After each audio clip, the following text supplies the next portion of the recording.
Ahmad diamond radio channel के पुनिंग वारोल theorem ताबीरी busing GeM सेगु जमना तराम लोकचरी असि अहन को लोकचरी हेलो मिंग अमदे लेफोम हाइबियो आई कमाल देगिनी मिंग हाइबियो आई एके बिनोय कवे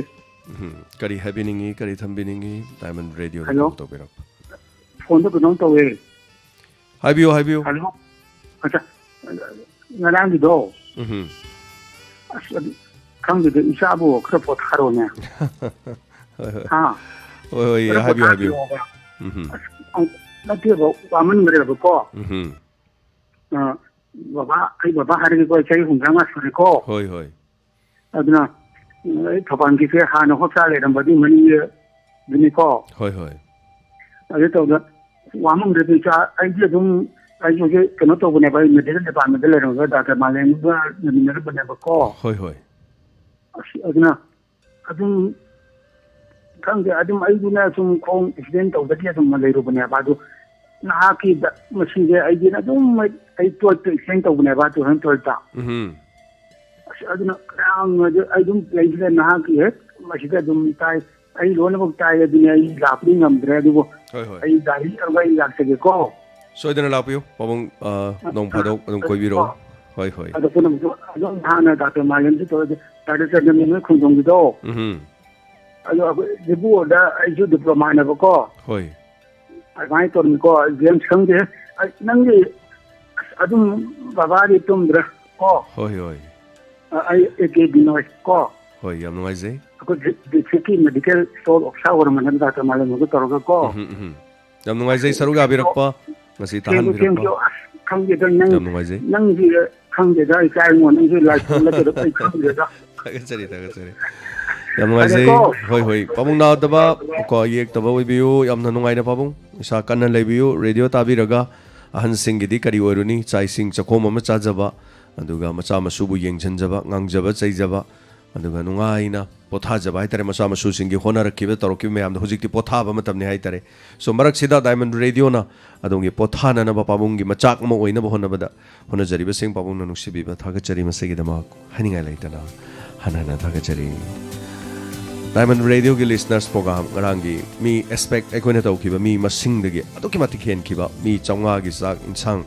sillaga mi chanipan gi yankhai rong gi chang da laksilakiba sina maram oiraga amukta da achauba ekoi gi awaba mo oiki maram sina listener kharadi theng mana maram oiba madi lamla pa nakporaga su thengjalapana anirak suba maron da chak chaba ngamdana chatkiba su yauki adana konangda madugi haitare miyam na koina thenga su thengna sinjabadu adum phajana di adum sinki aroibada su anirak maron haitare adu chadana sakhiba kharaduni yaurakanda nungai jadadana haitare isamak su dum chajadre adubu matungda di parani haitare henna masidagi akoina laujakhiba mayam do koina asmi hanaming sansan biu na laujaba mayam do ada kona sunung sibidana lakpiba mayam do na koina lakanu haibadi yabana ti do miyam gi sinjarim ne lakpi do koidi leba yam phabani adubu sak sakhom am chana honabda tu kangu madi mayam pona mana asa koi dum sida chabai na tani yumda dum char lai haibisu yawe adubu sida charu ne na lakpade chadana sakibido madugi nungai taba ade isai sakpada mi marfu ga taret ming pansalak pa tasengbadi isai program am tawjagen tawbudi natte adubu isai ngakta pisalak pa saireng da mi nifu ga nipan am pisale isai da pisale madu oiraroi doba nongmada oiraroi doba ama oiki nungai haude amna adubu marak sida hai tare khoi diamond radio gi number da chak chaude na haibasing do ꯑꯩꯈꯣꯏꯗ message ꯊꯥꯕꯤꯔꯛꯎ ꯆꯥꯍꯧꯗꯕꯁꯤꯡꯗꯨꯒ ꯄꯨꯟꯅ ꯑꯃꯨꯛ ꯍꯥꯏꯇꯥꯔꯦ ꯃꯐꯝꯁꯤꯗ ꯑꯩꯈꯣꯏꯒꯤ ꯌꯥꯝꯅ formal ꯑꯆꯧꯕ programme ꯑꯃꯗꯤ ꯅꯠꯇꯕ ꯑꯩꯈꯣꯏ ꯗꯥꯏꯃꯟꯒꯤ ꯀꯝꯄ꯭ꯂꯦꯛꯁꯁꯤꯗ ꯑꯃꯨꯛ ꯑꯩꯈꯣꯏ ꯆꯥꯃꯤꯟꯅꯅꯕ ꯍꯥꯏꯇꯥꯔꯦ ꯑꯗꯨꯁꯨ ꯁꯤꯟꯖꯒꯦ ꯍꯥꯏꯗꯅ ꯃꯌꯥꯝ ꯄꯨꯝꯅꯃꯛꯇ ꯅꯣꯛꯆꯔꯤ ꯁꯣ ꯀꯣꯂꯔ ꯑꯃ ꯍꯣꯜ ꯇꯧꯗꯨꯅ ꯂꯩꯕꯤꯔꯦ ꯍꯦꯜꯂꯣ ꯃꯤꯡ ꯑꯃꯗꯤ ꯂꯩꯐꯝ ꯍꯥꯏꯕꯤꯌꯨ ꯍꯦꯜꯂꯣ ꯍꯥꯏꯕꯤꯌꯨ ꯀꯩꯅꯣꯒꯤ ꯉꯔꯥꯡꯒꯤ ꯏꯁꯩ ꯁꯛꯅꯕꯤꯗꯨ ꯇꯥꯏ ꯇꯧꯔꯁꯨ ꯄꯥꯡ ꯊꯥꯡꯒꯠꯇꯦ ꯁꯥꯔ ꯑꯗꯒꯤ ꯉꯥꯡꯒꯤ ꯁꯦꯀ꯭ꯔꯦꯇꯔꯤ ꯖꯥꯃꯩꯅ ꯋꯥꯔꯤ ꯁꯥꯟꯅꯕꯒꯤ ꯃꯇꯥꯡꯗꯣ ꯌꯥꯝ ꯅꯨꯡꯉꯥꯏꯕ ꯍꯥꯏꯇꯥꯔꯦ ꯍꯣꯏ ꯑꯗꯩ ꯂꯥꯏꯈꯨꯏꯕꯨ ꯉꯝꯇꯦ ꯊꯝꯕꯗꯁꯨ ꯄꯥꯡ ꯊꯝꯕꯤ ꯀꯃꯥꯏꯅ ꯇꯧꯕꯖꯥꯠꯅꯣ ꯁꯤꯕꯨ ꯃꯁꯤ ꯃꯤ ꯌꯥꯝꯕꯒꯤꯅꯤ ꯍꯥꯏꯇꯥꯔꯦ ꯊꯧꯔꯝ ꯑꯃꯗ ꯃꯤꯗꯤ 10-20 ꯈꯛꯇꯅꯤ ꯂꯧꯈꯠꯂꯤꯁꯦ ꯂꯥꯏꯚ ꯄ꯭ꯔꯣꯒ꯭ꯔꯥꯝꯗꯗꯤ ꯏꯁꯩꯒꯤꯗꯤ ꯃꯤ 10 ꯈꯛꯇꯅꯤ 10ꯗꯨꯗ 9 ꯏꯁꯩ ꯊꯥꯕꯔꯝꯒꯅꯤ ꯃꯤ 9 ꯑꯗꯣ ꯀꯣꯜ ꯑꯃꯨꯛꯇꯗ ꯄꯨꯡ ꯑꯃꯗ ꯃꯤ 9 ꯂꯧꯈꯠꯄ ꯍꯥꯏꯁꯦ ꯂꯥꯛꯏꯗꯤ ꯃꯤ 100,000ꯃꯨꯛ ꯂꯥꯛꯑꯦ ꯑꯗꯨꯅꯅꯤ ꯃꯤ ꯌꯥꯝꯕꯒꯤꯅꯤ ꯍꯥꯏꯇꯥꯔꯦꯀꯣ ꯑꯗꯨꯅꯅꯤ ꯋꯥꯔꯧꯕꯤꯕ ꯌꯥꯗꯦ ꯍꯣꯠꯅꯕ ꯂꯦꯞꯄꯤꯒꯅꯨ ꯑꯗꯨꯝ ꯑꯗꯨꯒ ꯐꯪꯗ꯭ꯔꯁꯨ ꯗꯥꯏꯃꯟꯗ ꯑꯗꯨꯝ ꯂꯥꯛꯄꯤꯌꯨ ꯗꯥꯏꯃꯟꯗꯁꯨ ꯂꯥꯛꯑꯒ ꯐꯦꯃꯤꯂꯤ ꯏꯁꯩ ꯈꯟꯕ ꯌꯥꯏꯀꯣ ꯑꯗꯨꯝ SMS ꯀꯤꯗ ꯈꯟꯕ ꯌꯥꯏ ꯑꯗꯨꯝ ꯂꯥꯛꯄꯤꯌꯨ ꯂꯥꯛꯄꯤꯕꯗ ꯑꯗꯨꯝ ꯈꯟꯕ ꯌꯥꯏꯅ ꯑꯗꯨꯃꯁꯨ ꯊꯝꯖꯒꯦ ꯅꯍꯥꯟꯒꯤ ꯃꯊꯦꯜ ꯍꯥꯎꯈꯤꯕ꯭ꯔꯣ ꯂꯥꯛꯄꯗꯤ ꯉꯝꯖꯍꯧꯗ꯭ꯔꯦ ꯂꯥꯛꯀꯦꯅꯦ ꯈꯟꯖꯕ ꯂꯥꯛꯄꯁꯨ ꯍꯣꯏ ꯂꯥꯛꯄꯒ ꯌꯦꯡꯕꯁꯨ ꯑꯗꯨꯝ ꯐꯩ ꯃꯤꯗꯤ ꯌꯥꯝꯗꯤ ꯌꯥꯝꯈꯔꯦ ꯑꯩꯈꯣꯏꯅ ꯊꯥꯖꯕ ꯑꯩꯈꯣꯏꯗ ꯃꯤꯡ ꯆꯟꯁꯤꯜꯂꯒ ꯄꯤꯕꯤꯔꯛꯄꯁꯤ ꯅꯍꯥꯟ ꯐꯥꯎꯕꯗ ꯄꯤꯔꯛꯄꯁꯤ ꯃꯤ 350ꯅꯤ ꯑꯗꯨ ꯉꯔꯥꯡꯁꯤ ꯑꯌꯨꯛꯇ ꯑꯗꯒꯤ ꯀꯔꯤꯗ ꯂꯥꯛꯁꯜꯂꯛꯄꯗ 500 ꯈꯔꯦꯟ ꯁꯨꯕꯗꯒꯤ ꯈꯨꯗꯛꯇ ꯉꯥ ꯈꯔ ꯑꯃꯒ ꯍꯥꯏꯇꯥꯔꯦ ꯉꯥ ꯃꯣꯟ 10 ꯍꯥꯟꯅ 35 ꯂꯧꯕꯗꯤ 15 ꯍꯥꯞꯆꯟꯕ ꯉꯥ ꯃꯣꯟ 15ꯁꯦ ꯑꯃꯨꯛ ꯍꯥꯞꯆꯜꯂꯀꯥꯟꯗ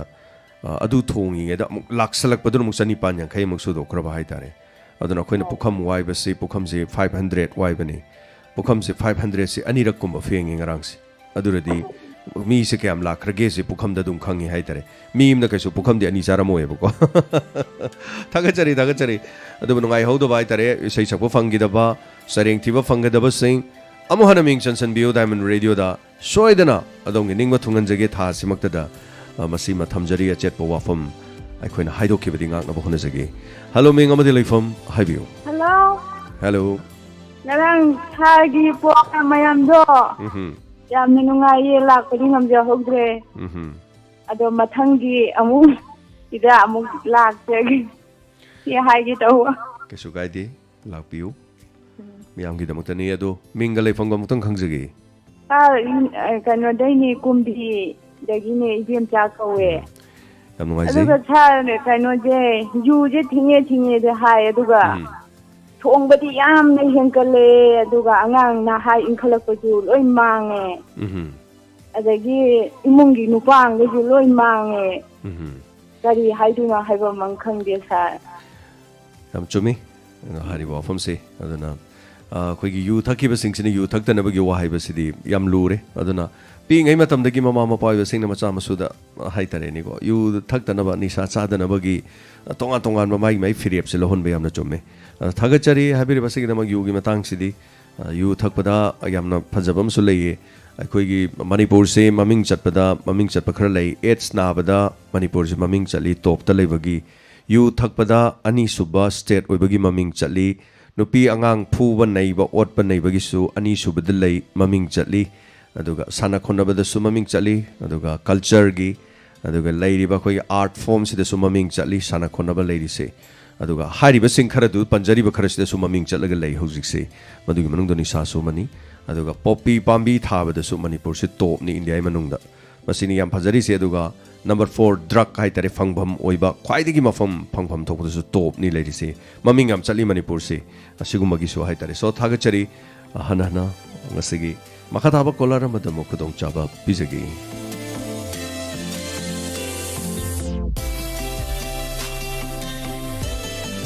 hello ming amade lai from haibiu tekina mara pami bomzane haibiu kare happening ta wafam ta hangja ke tong matang ja bi harak to khangde radio ga di mari leina biu haibiu ta saro gilila du koi somda tawjan ngen mau kharana soidana tawbiu kaisu kai ba leite tawbiu adu so do pung amagi matungda manda ate ta khangje ke tawwa pung amagi matungda tawbiro thagachari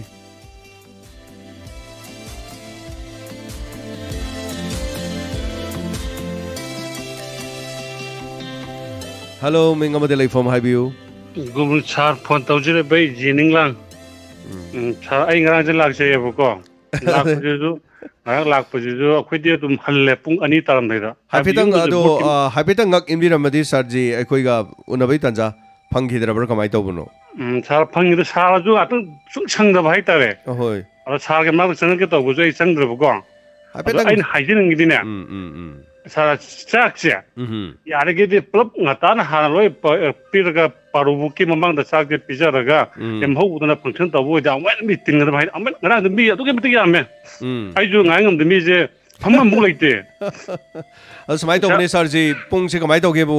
pung baro mamang da chak si loi bangam da ba hai tare maduna khwaidi achobani maram ji akoina khanjaba su aduni Pung baro tare mayam ahal laman kay nupi ngay hana pija thoji nupi angang ngay makha tabaduna dumai tawge na khan mane adubu laibak thibai tare sarji na lam akoi mi se chahum yang khai pabada mi changa sudok padagi amuk nga se amuk inau nau na pung 13 dagi nga se mi aduna maram oitara aduna khitang bera leigre adubu para phare mathang di akoi ge adumai na trasu hai tare akoi makhal mawong amada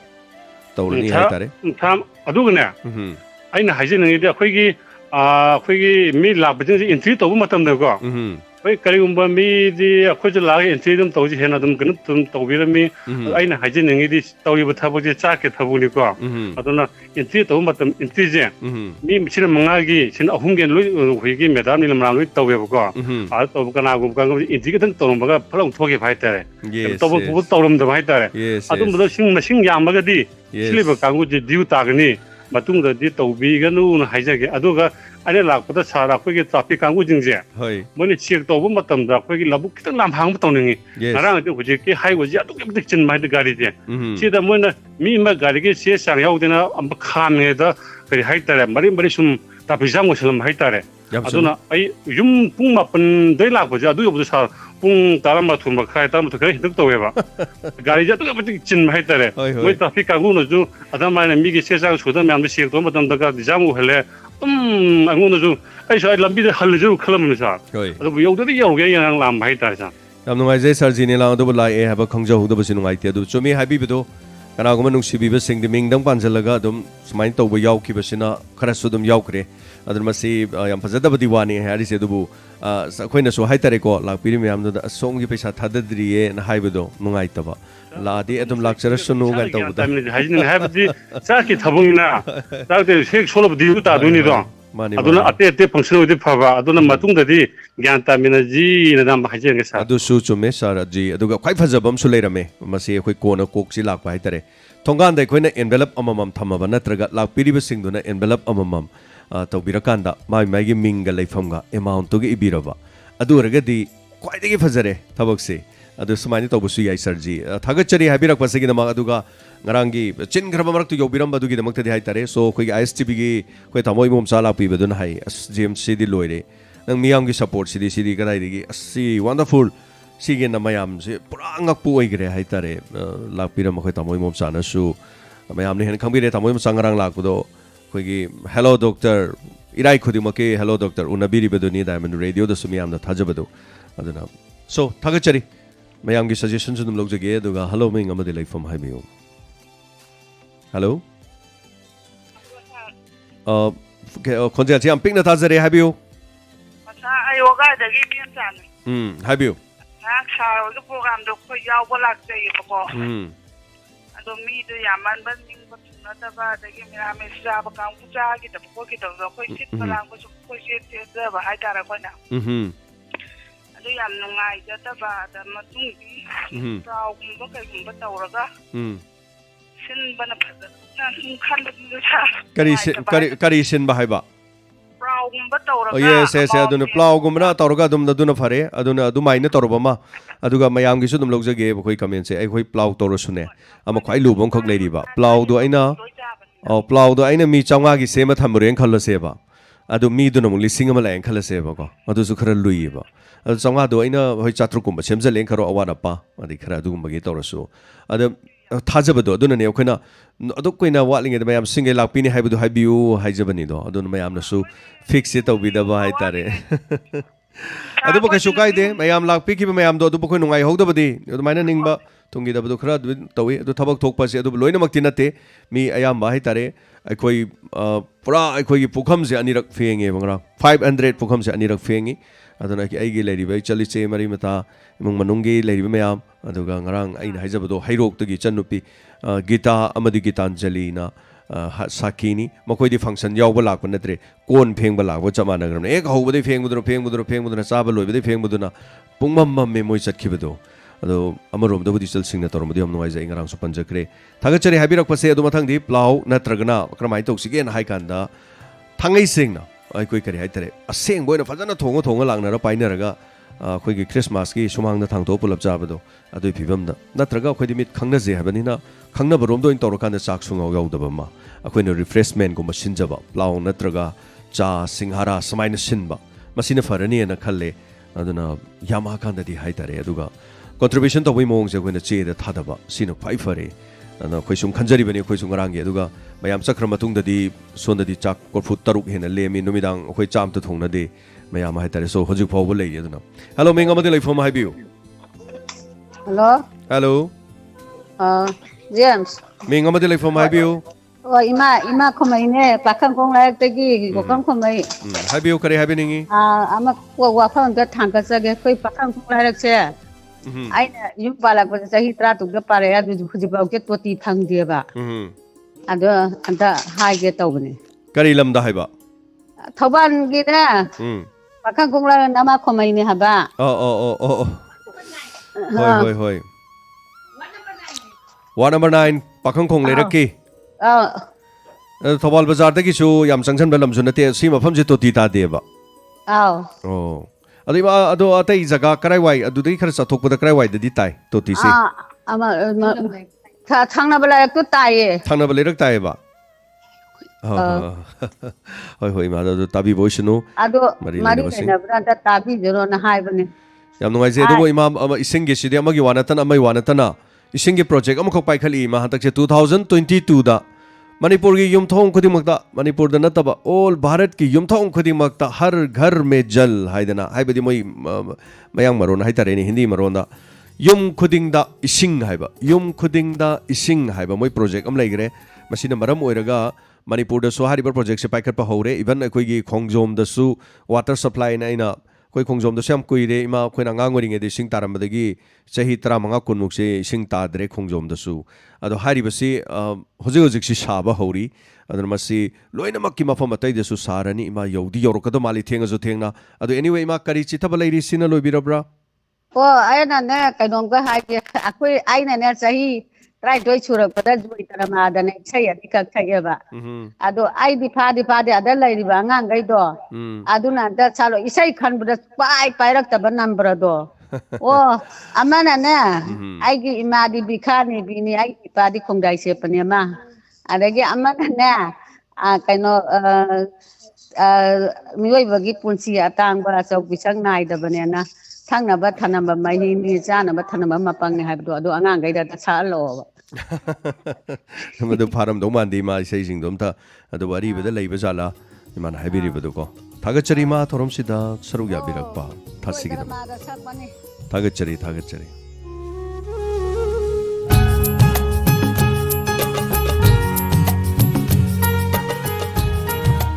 Hello minga madalai from Habiu Jenita Sanasa Habiu kare happening Hoi inspector tayaido Isanu pa hi tara subong khak lei basar ado ma san thawa yang ta ba ka ma de tuga ada ID fall je ta spy da ba da ma pa bi pai ba nungan ba ngai ngam je ta de gi ba na do ya ga ti khetang ngan khanna thabi de ga dem harau da ba ngang je ma pa sa ba future pani na ayuk ta di ta phang ge roi da ba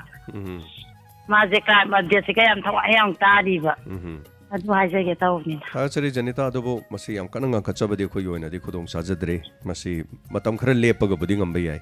ana hauji makki continuity chathring estadi ngamdong mandre ado ai sumang lila tang traga ni thoidagi di sumang lila chatpa horani adu chatlingai manung sida haitare nongma lepok pe ani ni lepok pa kanda di soidana matam chana haitare nganna miyam da thaba ngambre yengjagi adu natriba makhai di ngakhatchabadi khoi oina khudong sajadre adu amana sa khoi Waking ginongalam dalila dom tanga thabira ko wa Thagachari thang sabada numit kya ni gap leragi yengaga thanjage thagachari thorom sarugya beba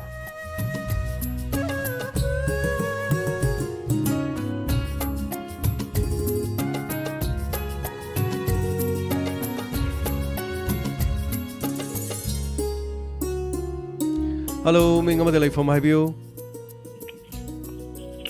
Hello Hello Mingalai from Habiu Oi mo la sang ni imam TV ni karang gido koi lakera mi koi kana ta bani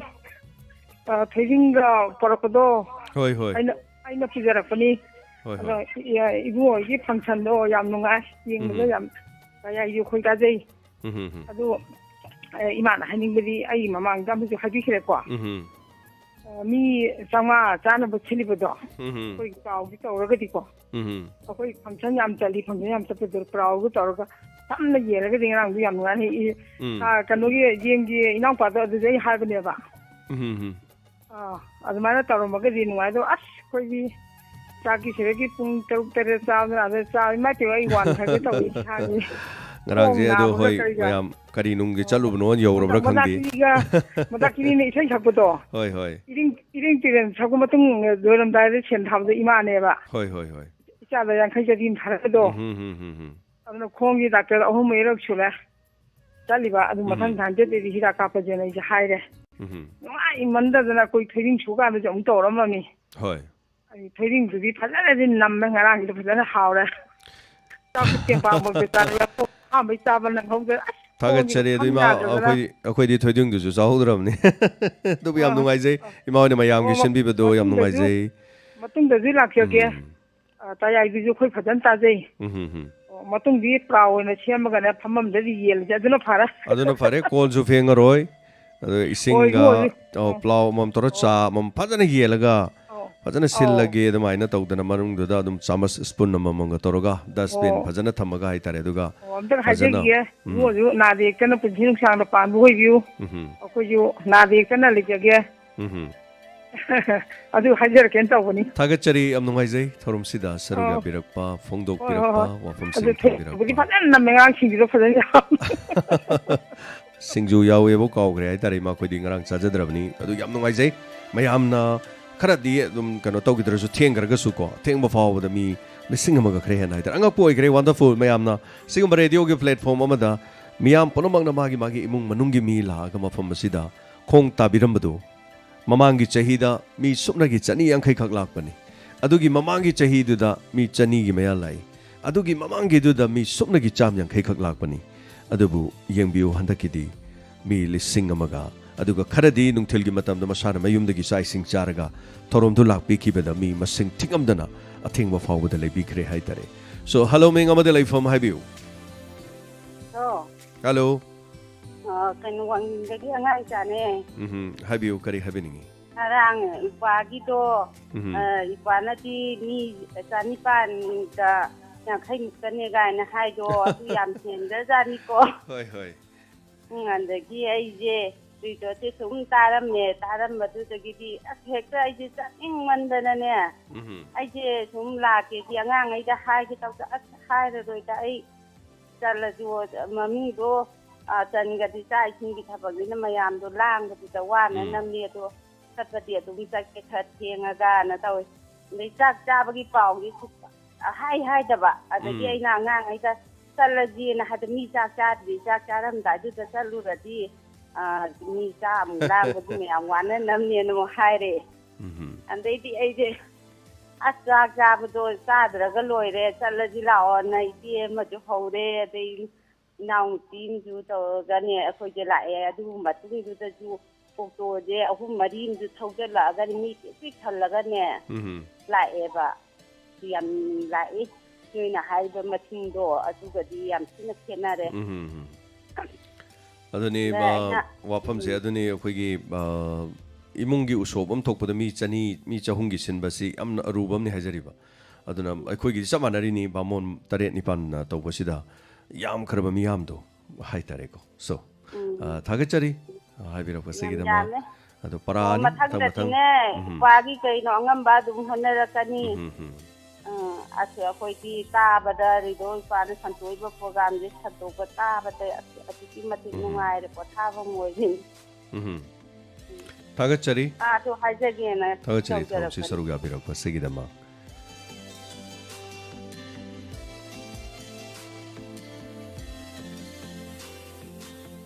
hello ꯃꯤꯡ ꯑꯃꯗ ꯂꯩꯐꯝ ꯍꯥꯏꯕꯤꯌꯨ ꯁꯥꯔ ꯑꯩ ꯁꯥꯔꯒꯤ ꯔꯥꯖꯨ ꯍꯥꯏꯕꯤꯌꯨ ꯑꯩꯈꯣꯏꯒꯤ ꯏꯄꯣꯝꯁꯦ ꯑꯩꯈꯣꯏꯒꯤ serial ꯅꯥꯏꯅ ꯈꯛꯇꯪ ꯊꯥꯕꯤꯔꯛꯆꯕꯗꯧꯅꯦ ꯑꯩꯈꯣꯏ ꯍꯟꯖꯤꯟ ꯍꯟꯖꯤꯟ ꯊꯥꯕꯒꯨꯝꯕ ꯏꯄꯣꯝ ꯊꯥꯕ ꯂꯣꯏꯈ꯭ꯔꯦ ꯑꯗꯣꯝ ꯇꯥꯕꯤꯔꯝꯃꯔꯣꯏ ꯏꯄꯣꯝꯒꯤ ꯁꯔꯨꯛ ꯂꯣꯏꯈ꯭ꯔꯦ ꯉꯁꯤ 9-8 ꯁꯨꯔꯦ ꯂꯣꯏꯕ ꯍꯧꯖꯤꯛ ꯊꯥꯕꯗꯤ ꯇꯥꯕꯤꯔꯝꯃꯔꯣꯏ ꯍꯧꯖꯤꯛꯇꯤ ꯂꯣꯏꯈ꯭ꯔꯦ ꯍꯥꯟꯅꯒꯤ ꯌꯦꯁ ꯍꯟꯖꯜꯂꯒ ꯑꯃꯨꯔꯛ ꯑꯅꯤꯔꯛ ꯂꯥꯛꯈꯤꯕ ꯃꯃꯤꯡꯁꯦ ꯑꯩꯈꯣꯏꯒꯤ ꯀꯔꯤ ꯍꯥꯏꯇꯥꯔꯦ ꯑꯃꯗꯅ ꯃꯃꯤꯡ ꯑꯃ ꯊꯣꯟꯕ ꯑꯃꯗꯅ ꯃꯃꯤꯡ ꯑꯃ ꯊꯣꯟꯕꯁꯨ ꯌꯥꯎꯏ ꯑꯗꯨ ꯊꯥꯕꯗ ꯈꯔ ꯑꯗꯨꯃꯥꯏꯅ ꯍꯟꯖꯟꯕ ꯌꯥꯎꯈ꯭ꯔꯦ ꯑꯗꯨ ꯍꯧꯖꯤꯛꯇꯤ ꯏꯄꯣꯝꯗꯨ ꯂꯣꯏꯈ꯭ꯔꯦ ꯉꯁꯤ ꯅꯨꯃꯤꯠ 4-5 ꯁꯨꯔꯦ ꯉꯁꯤꯒ 5 ꯁꯨꯔꯦ ngasi ngarang di tararoi ipom amuhan amuk handaki laroi haijatare adu kari kari habini balai biri atop balai biri bra aduga sa khoi ni khoi inspector ye kitang jong ngan kala ning ba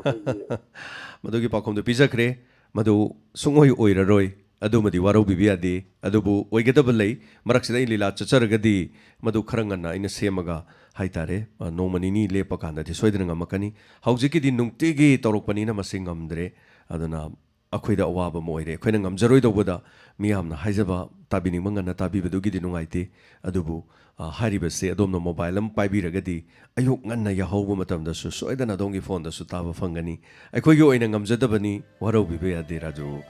thagachari tharomsi saruga birakpa inspector te aingan magi wafamsidi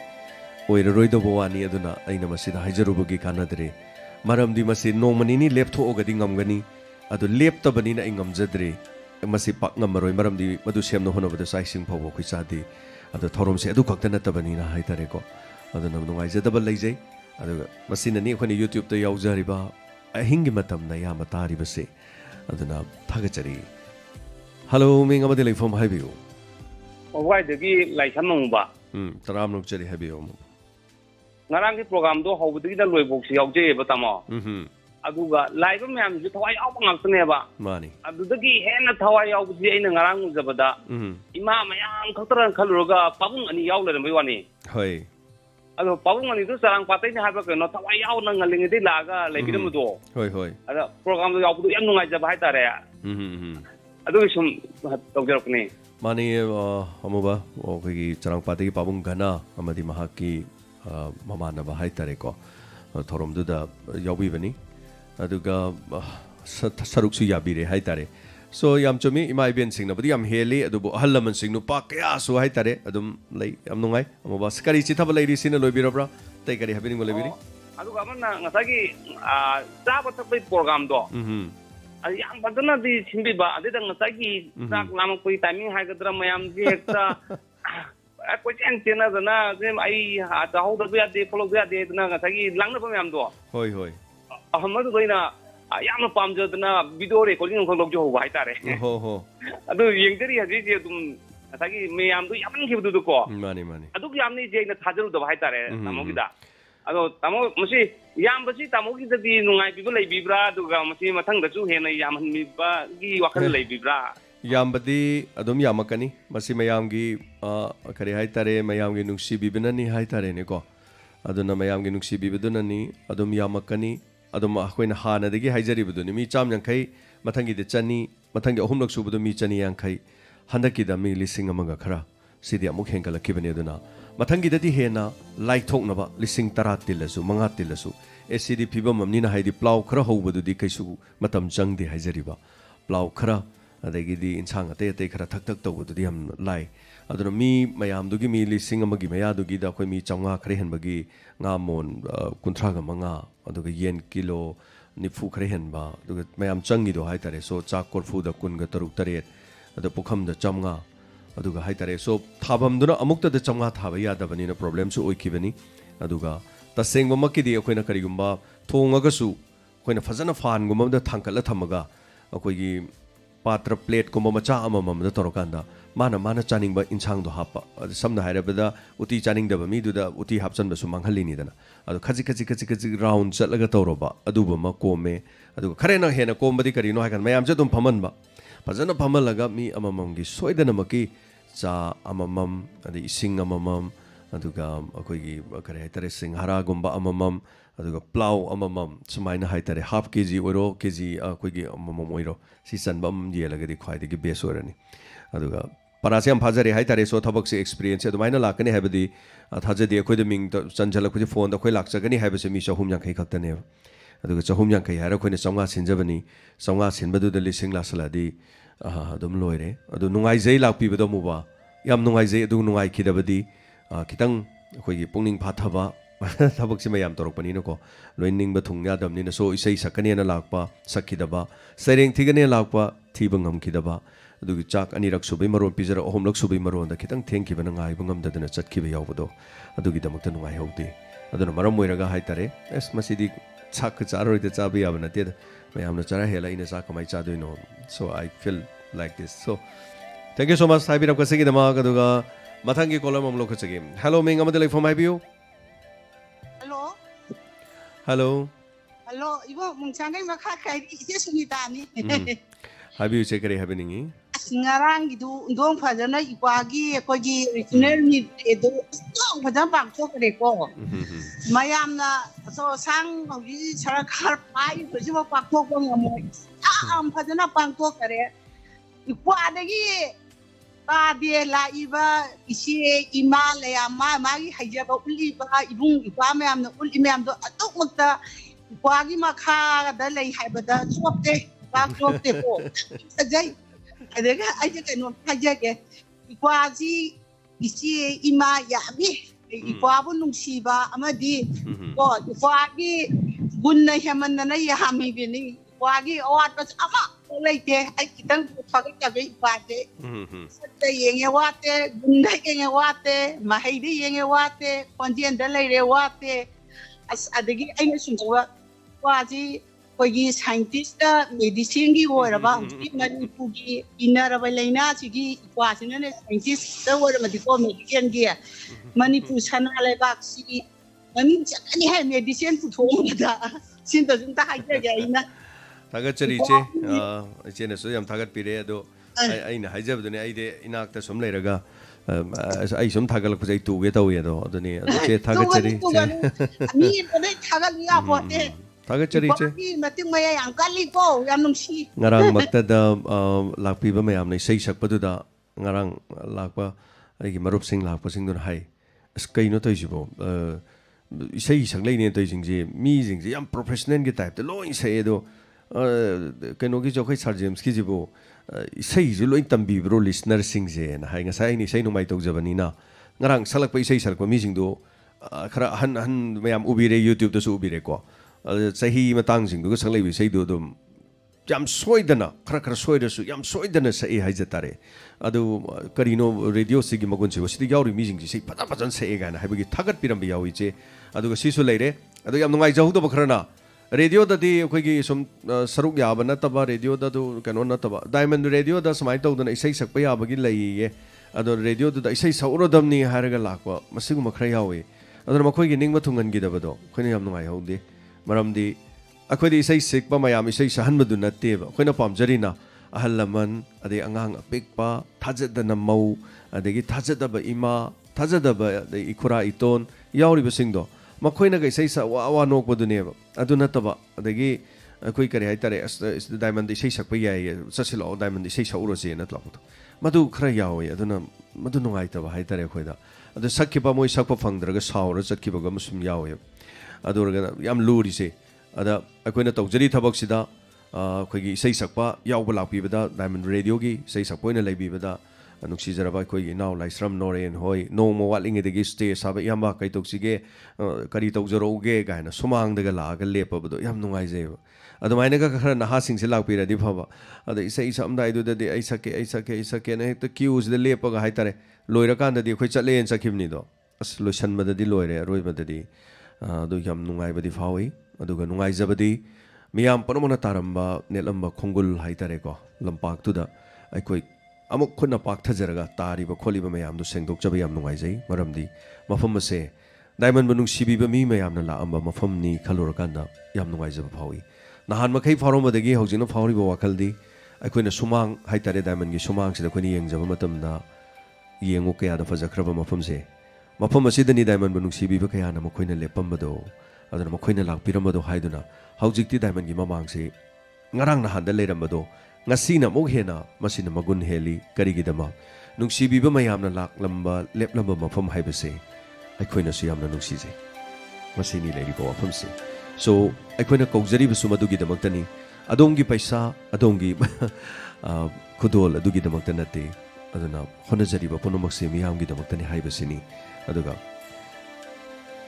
pavitro adongi kol lokhachage tobani adubu tatpana hankhre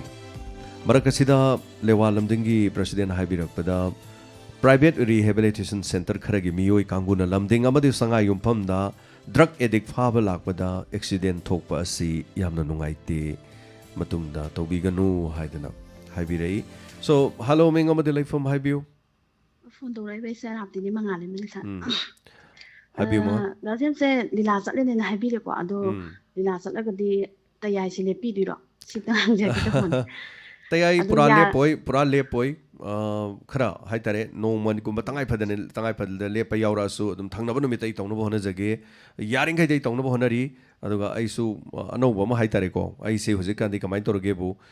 ka ma da phamma su dum ai se isa je computer se dum paimandana mit su dum yadram ni ado chatlaga su phamma su gari de phamma su yum da leiraga su dum kare haitare computer ma connect torga dum leibai type ta sum thabak su yabai phibam da tawdori adana ai ngarang setup khara tawi adumai tawdana mangalai khara di change khara di haitare khara hona jage yaringe aduga lepta lepa su thangna banu mit soidana tawna hona jage adu hoji makki di yam kana ngalo leiti tang 13 tagi chakadabani adu yengjage 13 se dum lepta na 13 ki se mangjona na semani khangde gaini khangde tawjauge kari chithaba lebiri habiu aina hajaning bade sum makuk te ge episode se mathang sum tara amina no hek le khib sum nungai jade ba aduna khitang sintok sinjin gan thok ngan san dawraga adu tha simbiyo na haja ge taw yes ngalai se khoigi ahing haitare mayam som haibiri ko ngalhanbiyo mayam se thabak kai re khole adu tawre na ngarang su andro keno rom degi ama su sinau masu ma message tharami kharangang khapiyo moje thabak su ba chapani na radio je theng na mayam thab je tum yadre na habib su yawi adu mayum da tumba yada badudi manadi na akoina da yum da radio thari badu da ngang mungam draba haitare ne thari ba khoidoi na hairak pai wani aduna adumai to bu sudum yawi adubu hello ming amade like for my view inga mai baga pila kai de bi sangita taramuk sari sangita habiyo kare happening narangi program do la ja ho be as ho bode lok ta je la te ke khan bane kudum mathang jadi so jana la ko ngamno yau dringai da su la na wadi am ta honna jagi khamjari kari su kai belati mahabharat matang am ta ugudo ta no kar dharmara james kan ta as ko ba jam ta wan matang hoi ado oi ba ya yam nungai ho bode loi bo isai sai ba ima jinga to ahan yam yawe yengjabada phone da video budi sa uraboi ai phone da sum yengjabada as ka am lakningi lakpo the paim laitaba ai yam nungai je sangita siliba thabak sigi hai tare koi sum sauthori khara phajin phajana ba hona jage adu mathang da gai di koi gi leiri ba diamond gi mafam je sin ba thungna nungsa ju khara sagre ngarang se aduga koi gi samnya hai tare samna khanmado samina khanba se diamond gi mi la ga khan ki bani aduga koi gi hairok tagi aigi nuksiraba marup haitare jabo yam mateng pangbirami okhigi thoromdu yengba lakpa nataba thoromdu sinba lakpa haitare so sinba lakpa dona torakanda akhigi as kaino ga do khanba yaubi dana dagi di as mohumanga jiri taraga tawbado adma yam lakpiri besingduna thorom yauba nataba halaman singbudu leigraga ko naha singduna ga akhigi thabangni akhoi imungi thabangni ga na khalla leiraga gas oiba nataba silli langi budu oibai wani da madune ba aina madugi involvement to yengning ba haitare taseng budi kari ngamoi doino mi kun ne thong galore mi kun do tara mana kano gi lebiro tara amna dugi lebiro haibe yai khoi adu ngamjadaba nate aduga mathang dadi khare hena haitare so yam chauna mandop ki type to khanba mathak kopsin ba chokri lising amagi mathak ta thaba aduga hana mangjongna na ming chansin ba lo henba aduga phamna dum chaba yaba aduga haitare aduga isai ge thorom simadi akhoi masak maming kang mahana degi natragadi khutak ta lakpa singsi yahondaba masi ma tawtaba adu khutak ta laaga koi gi theng na pung ani hum da lai sei maming panjale adu mayam leiri do kokhatpi de na khoi da saujal ma chatkibi yawe sigum siam nungaite aduna theng ma faudaga akhoi de ga message thajala ko si yawe sei sakpagi phanghaudaba gi haitare so akhoi sei sakna na bagi khoi gi da moksin badi natte aduna akhoi gi di family si mayam nungai minasi na tawbane ba so sei sakke hargadi akhoi na nom nini waling da ming panjan ba loi biu na haibane aduna on the spot mafam du da laga ming loi chanjalare aduna di kadai de gi yani adu ming du su ai wor di chaloi do ba aina so khoi na topa mani aga thamto uba haitare singhak ta maming panjalo haine ta tap tai panjala mi marphu mu se thamam bane karai de mi marphu sei sari karai yadu aduni for ladies anyway thagachari habira ko sigi da magaduga mayam punamak yaubining bagini thorom sidia khoi gi hena सरुक याबिनिंगबगिनि खल्लकांदा नुंगाइजबा पोक्सै हेना मतुंगददि खरा यामना पांगतोक ngamna phonajage aduga hello minga made leifam haibiu wangke mongwi malandoni ne haibiu ma kari habiningi ja hingarang ni thoram jung doi bana adung nungai na tai ma di la ngam da vanina ja ina ka pa jung ngam de athang da ri ja ina da la ngam boi jage haina ja da haijara khode hoi ma soidana lakpiu lakpa ngamnaba taiba mapuna pina biboisanu miyam gi damaktani ma sinjari se kanana khangni mathang sahi da gaidi mi che sumai sum yang khalakane na hairadi listeners meet ahan batangka ani suba tangka na mathang nonga laga mu pangthokpa sumai na ga su lakdori mi ji yama amnina ngarangi nang hodab singdu ngasi amuk makha sathajare gaina ko ima sumai na ga laktu jani hoji leisi mi sing ngarang adam lakane haibade koi thajaki mi thagachari ma adum imana na ka jeng dum tajari yam nang je ma saru ga birakpa thagachari kangkhat piu khara mafam sila su lakpu ngamba nom choidana lakpiu aduga hello mi ngabade leifam haibiu hello good morning diamond taram chari namasa moirang chari haibiu sai ngarangi listener na mito yam nagi nuai jagre adubu amarom damdi awabam di yam oigre haibadi khara mana nuai na sa haure khara na khogi hangdana sadana sakhiba listener dingdo koina lam ti kitang na am ta gadi sarogi mating do am pang ya ba do khara lam khibani na ate ate sing pang bang ngam hogde du gidam listener singbu koina awaba phongdok teri awa isai da khogi okto driver te khoi naw ge chen su mating pang am ba ma isai je palaga sakana halaba matandina thenjalamina singdom tai isai je am diam nuai te na hai mathang di phajana sakna ba mangjong na khoi mathang ju sakpa phangoi amta haijage mathang ju sakpa phangoi aduna marakta sakpa adum khoi yani kana go sahu da jingje amuk sakpa ming panjan biu ming panjala thamjan biu ko soidana ador di adum amuk punjalaga khoi meyam phangau do meyam ji sakse ba samna rabadene pungam do pabiu ni mi marfu tare ni ngarang ming panjali je mi marfu tare chi sei se en khalagadi akhoi budi dum tawjarge ba hing chokpa adu isai marfu tare sakpa ji da mi jing je phammaga lebi doisi kana kana no sin aduna oiroi do bawani sima number 1 number 2 lady se moirang sari ji nang nakrabwani sidagi chappa da khoi kilometer 13 buk tani lady se adu si la pe na haijala di moirang dei lai si kare mai torongani aduna khoi ni ang warok jabadi nang dre haragadi ani super round or ahom super round da khoin hona jaribedo madu chabi dana frang sauraga chatkibe yauradi madu di khoi bu nuksiba kauteba sine ba khoin mung leijaina aduna khoin hona jaba punamak tu yadre na mai si over oirena ado de khoi kitang khange habana taba talak tu da amani na dumai saujan ba yauragadi madu fajaba kauteba aduna mathang da di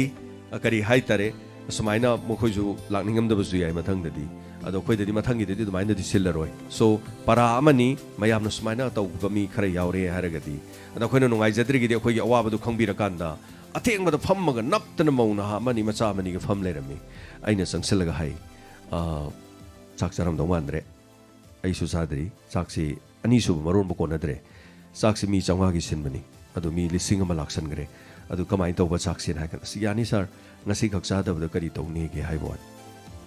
so aina pamjari di adugi wahai dune ada khoi chadre ai pesa khaijaki ai du tokjaki gan tawbudo adu khoi taba nuai te aduga chaba adu phanghodaba singdu lakpiraga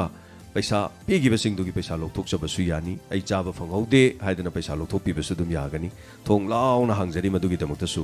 aduga ai khoi gi sei sakpa phangi daba sei sakane na pesa khairamba aduga sei sakpa phangi de khangade adu su pesa lokthok pi ba yagani pesa dum leijai aduga karim da madugi damakta de khoina kana tawde aduga amana isai sakna bagi damakta khoi pesa khai ki de isai sakpiru law pesa thadaru law haibe de khoi so hai ki de ai khoi de angam ba mateng diamond radio da dumna lakpi bagi mateng pangbiu lak badugi ni chaba masung sakpagi natte aduna kana gumana dumaina phangbi hodu ba yawrasu number pbro account pbro pesa dum kap thok jarake karim ta dugi awat ba leite miyam gi damakta ni tawjari sedana hello menga madai phone haibiu sarang pati ma kenan ne ima kenan thagachari haibiu sarang lakse ga do ana ye si yaure pabung hanan su horam bane ba ije ꯂꯥꯛꯄ ꯌꯥꯎꯕ ꯉꯝꯍꯧꯗ꯭ꯔꯦ ꯏꯕꯨꯡꯉꯣ ꯏꯃꯥꯁꯦ ꯏꯆꯥꯒꯤ ꯊꯧꯔꯝꯗꯣ ꯂꯣꯏ ꯇꯥꯏ ꯑꯗꯣ ꯀꯔꯤꯝꯇ ꯅꯨꯡꯉꯥꯏꯇꯕ ꯇꯧꯅꯣ ꯑꯩꯈꯣꯏꯒꯤ ꯏꯃꯨꯡ ꯃꯅꯨꯡꯗ ꯊꯕꯛ ꯑꯃ ꯊꯣꯛꯄꯗ ꯆꯥꯛ ꯇꯧꯕꯗꯅꯦ ꯏꯁꯤꯡ ꯀꯪꯅ ꯆꯥꯛ ꯊꯣꯡꯕꯐꯥꯎꯗ ꯃꯇꯝ ꯆꯥꯅ ꯄꯤꯖꯕ ꯉꯝꯗꯦ ꯆꯥꯗꯅ ꯍꯟꯈꯤꯕꯁꯨ ꯌꯥꯎꯏ ꯑꯗꯒꯤ ꯊꯦꯡꯅ ꯆꯥꯕꯁꯨ ꯌꯥꯎꯏ ꯏꯆꯥꯅ ꯃꯊꯥ ꯁꯥꯔꯤꯗꯣ ꯋꯥꯈꯜ ꯅꯨꯡꯉꯥꯏꯇꯕ ꯇꯧꯒꯅꯨ ꯃꯥꯅ ꯍꯥꯏꯒꯗꯕꯕꯨ ꯃꯗꯨ ꯊꯣꯏꯗꯣꯛꯅ ꯌꯥꯝꯅ ꯈꯟꯒꯅꯨ ꯏꯆꯥꯗꯤ ꯊꯥꯃꯨꯛꯀꯤ ꯃꯃꯥꯡꯗꯒꯤ ꯑꯗꯨꯝ ꯃꯃꯤꯡ ꯆꯟꯍꯟꯕꯤꯌꯨ ꯅꯨꯃꯤꯠꯁꯨ ꯋꯥꯠꯂꯤꯉꯩꯗ ꯑꯗꯨꯝ ꯍꯥꯏꯌꯦꯕꯀꯣ ꯑꯩꯈꯣꯏꯗꯤ ꯉꯝꯃꯣꯏꯗꯕꯅꯤꯅ ꯑꯗꯨꯝ ꯂꯥꯛꯆꯔꯣꯏ ꯑꯗꯨꯝ ꯍꯥꯏꯖꯔꯤꯗꯨꯅꯤ ꯑꯩꯈꯣꯏꯗꯤ ꯌꯥꯎꯖꯔꯨꯕ ꯉꯝꯖꯔꯣꯏ ꯍꯥꯏꯗꯅ ꯑꯗꯣ ꯂꯥꯛꯑꯣꯏꯗꯕꯗꯤ ꯂꯥꯛꯑꯣꯏ ꯍꯥꯏꯒꯗꯕꯅꯤ ꯂꯥꯛꯀꯗꯕꯗꯤ ꯉꯟꯅ ꯍꯣꯠꯅꯒꯗꯕꯅꯤ ꯆꯥꯛꯀꯤ ꯊꯕꯛꯄꯨ ꯏꯂꯥꯒꯤ ꯊꯕꯛꯔꯣ ꯑꯗꯨꯒ ꯋꯥꯐꯝ ꯑꯝꯇꯒ ꯍꯥꯏꯖꯒꯦ ꯏꯃꯥ ꯍꯥꯏꯕꯤꯌꯨ 이마도 나랑 레디오도 좀 따이바 이나게 탐먹고 아그 마다kin isai sa matungda radio che yaraktre na yakse yingobada setmehi chelramina ama sintore hoi hoi adi khong ya da ba ahingo chege ji tumdre ne ise adi ichana pi ji phone tore